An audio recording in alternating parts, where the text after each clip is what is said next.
बारामती ने नागपूर विद्यमान मंत्र्यांना बालेकिल्ल्यातच पराभवाचा धक्का बसतोय। नमस्कार, सोशल चर्चामध्ये आपलं स्वागत आहे। मोठा गाजावाजा करूनही लोकसभेला भल्या भल्या प्रस्थापितांच्या जनतेनं बत्त्या गुल केल्या। यातून महायुती अजून सावरली नसेल तोच विधानसभा तोंडावर आल्याने अनेक विद्यमान आमदारांना घाम फुटलाय। विशेष म्हणजे राज्यातील ट्रिपल इंजिन सरकारच्या 7 मंत्र्यांची आमदारकी तरी वाचेल का अशी परिस्थिती आहे। हे 7 मंत्री कोण आहेत?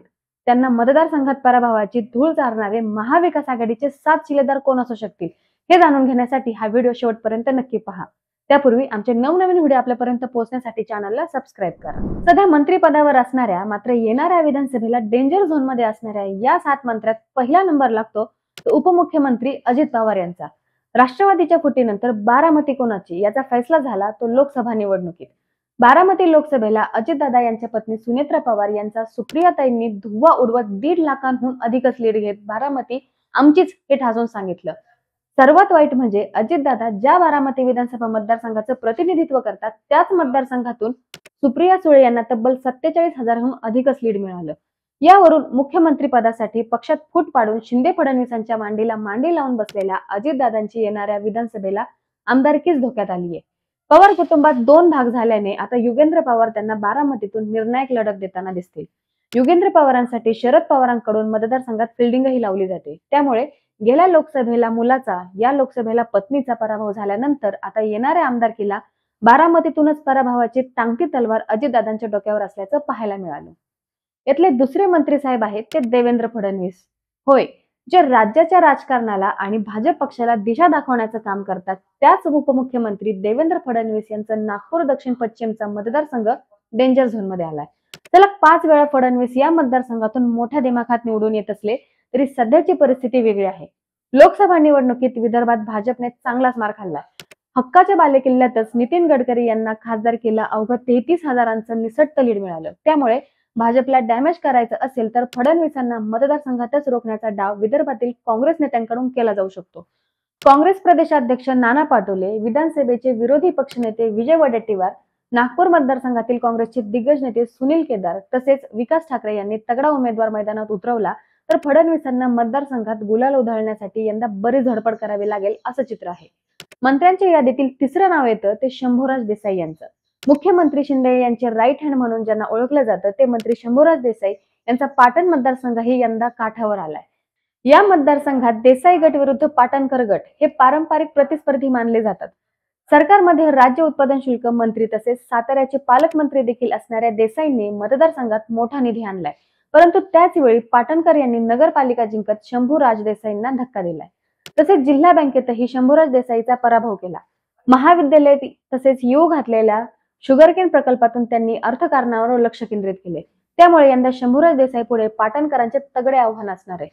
यातच पक्षफुटीनंतर शंभूराज देसाईंनी शिंदे गटाची साथ दिल्याने ते उद्धव ठाकरेंच्या रडारवर आले आहेत। तसेच आपल्या विश्वासू उमेदवाराला ताकद देण्यासाठी शरद पवारही मैदानावर उतरवणार आहे हे निश्चित झाले। थोडक्यात शंभूराज देसाई यांची आमदारकीला ठाकरे पवार चांगलीच कोंडी करणार असं दिसतंय। आता येऊयात छगन भुजबळ यांच्याकडे। राष्ट्रवादीच्या फुटीत छगन भुजबळ यांनी अजितदादांना पाठिंबा दिला।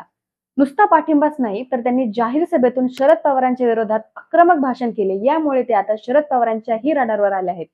येवला मतदारसंघाचाच इतिहास पाहता तो कायमचा शरद पवारांसोबतच राहिलाय। याशिवाय मनोज जरांगे पाटील यांना अंगावर घेणेही भुजबळांना महागात पडू शकतं।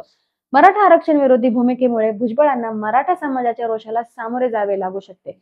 मनोज जरांगे पाटील यांनी तर छगन भुजबळांना येवला मतदारसंघात पाडणारच अशी थेट भिडण्याची भाषा बोलून दाखवली आहे। त्यामुळे येवल्यात मनोज जरांगे फॅक्टर प्लस शरद पवार ही गोळाबेरीज आमदारकीला भुजबळांच्या अंगलट येऊ शकते। या यादीतल्या 5व्या मंत्र्याचं नाव आहे ते दादा भुसे यांचं। सार्वजनिक बांधकाम मंत्री दादा भुसे यांच्यासाठी आमदारकीचं थोडं मैदान चांगलंच कठीण आहे। बंडू बच्छाव यांना त्यांना मालेगाव मध्ये दादा भुसे यांना कडवं आव्हान उभं करू शकतात। त्यात ठाकरे गटाच्या अद्वैय हिरे यांनी भुसेंना काहीही झालं तरी पाडणारच असा प्रण केल्याने भुसेंच्या विरोधातील राजकारणात हिरे महत्वाची भूमिका बजावू शकतात। भुसे यांच्या विरोधातील अँटी इन्कम्बन्सी, शिवसेनेची विभागलेली ताकद, विरोधकांनी दाखवलेली एकजूट यामुळे दादा भुसे यांना आमदारकी भलतीच जड जाणार असं तरी दिसतंय। 6वे मंत्री आहेत चंद्रकांत दादा पाटील। राज्याचे उच्च तंत्र शिक्षण मंत्री चंद्रकांत पाटील यांच्या कोथरूड विधानसभा मतदारसंघावर भाजपचे माजी नगरसेवक अमोल बालवडकर यांनी दावा केल्यानं पक्षांतर्गतच विरोधकाला चंद्रकांत पाटील यांना सामोरं जावं लागतंय। बालवडकर यांनी कोथरूड भागात जनसंपर्क कार्यालय थाटले असून शहरात होम मिनिस्टर, लाडकी बहीण योजनेची माहिती सांगणारे रथ फिरत मतदारसंघात सक्रिय झाले आहेत. यामुळे येणाऱ्या काळात भाजपला कोथरूडच्या जागेवरून बंडाळी होण्याची शक्यता नाकारता येत नाही.